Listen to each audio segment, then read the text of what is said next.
میفرماد استغفار کن غم از دلت میره. چرا؟ خدا خوشش میاد دیگه. ان الله یحب التوابین. آفرین پسرم، حالت خوب میشه، غم رفت.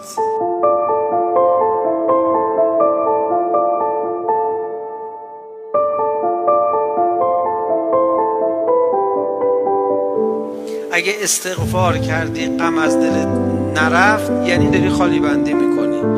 بگرد گناهتو پیدا کن، اعتراف کن بهش. آخه بعضی از آدم ها یکی دوتا گناهو تو پشتشون میگیرن، قایم میکنن، بعد این یکی دستشون رو به خدا نشون میده، خدایا ببین من همش خالی، نه سفید، هیچ چی نیست، همه رو ببخش. به اون دست چی قایم کردی؟ اون بود نه، اون گناه نه، این باشه.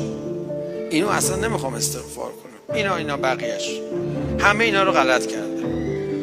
خب اون دست تو چیه پشت سر نگه داشتی؟ اونو بیار بیرون. نه اون باشه، من اون نمیتونم کوتاه بیام.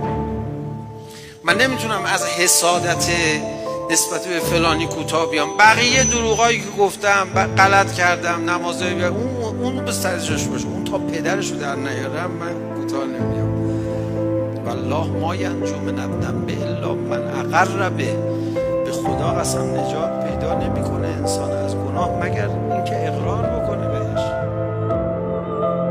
اگه استغفار کردی غم از دلت نرفت، یعنی داری خالی بندی میکنی. بگرد گناه تو پیدا کن، اعتراف کن بهش.